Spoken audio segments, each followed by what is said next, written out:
नीलमाधव आदिवासी शबर सांस्कृतिक महासंघ आनुकूल्य केन्दुझर सदर ब्लॉक अंतर्गत पद्मपुर पंचायत बनाचड़ी ग्राम सरकार पक्षर निर्माण होइथिबा शबर समाज गोष्ठी केन्द्र सभागृह लोकार्पण उत्सव अनुष्ठित होइछि। पूजक हरेकृष्ण अमांत गृह पूजार्चना करथिले। पारंपरिक घुमरा नाच गीतरे अतिथिगण को पाछड़ी निया जायथिला।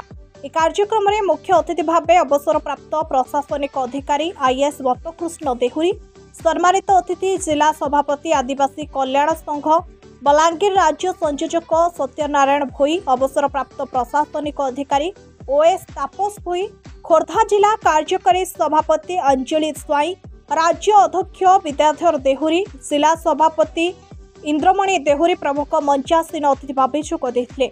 आयोजित सभारे शबर जातिर एकता भाईचारा संस्कृति और परंपरार सुरक्षा संपर्क में अतिथिगण सचेतन करथिले।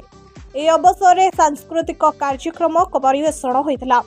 विद्याधर देहुरी अतिथि परिचय प्रदान करथिबा बेले देवदत्त देहुरी और सुदर्शन देहुरी मंच परिचालना करथिले।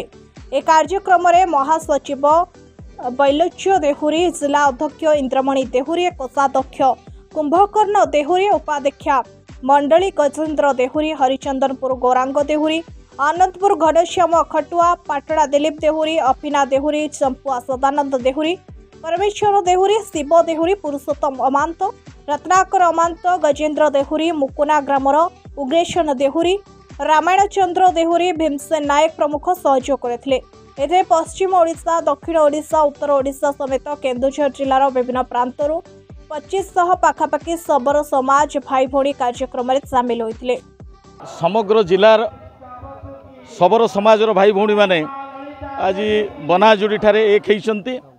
एक हेबार एकमात्र कारण है जे दीर्घ वर्ष धरी शबर समाज समग्र आदिवासी समाजर एक सिंहभाग बहन करुले मध्य आमर बसा उठापाई कौन गोष्ठी केन्द्र कि सभागृहटी नाला। जाहो सरकार को द्वारा एक सभागृह निर्माण हो आज तार लोकार्पण उत्सव होइछि। एवं ए परिवेश रे आमे पश्चिम ओडिशा ठारू, दक्षिण ओडिशा ठारू, उत्तर ओडिशार समस्त भाई भौणी मानकु नेतृत्व मानकु शबर समाजर डाकिछु।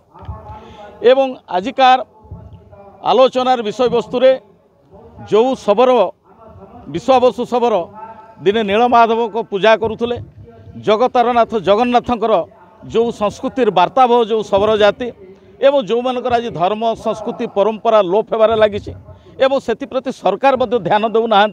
एणु एभली परिस्थिति रे आज शबर समाज बुद्धिजीवी माने एवं जो माने आगधाड़ी चिंताशील व्यक्ति माने ए शबर समाज धर्म संस्कृति परंपरा तार ऐतिह्य एवं तार परंपरा को बंचाई रखापी निजस्व जो जंत्र मंत्र तंत्र अच्छी एवं निजर विवाह अन्य जो सांस्कृतिक कार्य से निजे केमती पूजा पसा करेंगे एवं निजे केमती निजर संस्कृति को बचेबे एथिपाई विशद भाव आलोचना होइछि। आमर गोटे नुआ गृह आमर शबर जातिर गोटे होइछि, जिला स्तरीय गोटे नुआ घर होइछि। आ से घर गृह प्रवेश आज पूजा कलु। ता सहित आम गोटे सभार आम जिलार सब आम जाति मिसिकी गोटे सभा करूँ। से सभारे आम सबू अन्य जिलूर आम सब आम जाति भाई मान डाकिचु। आमर ए आलोचना होमर जातिर कुसंस्कार ऐतिह्य आ परंपरा युवाक आमर किपरि माने एगुड़ाक आम लोक सचेतन करुचु।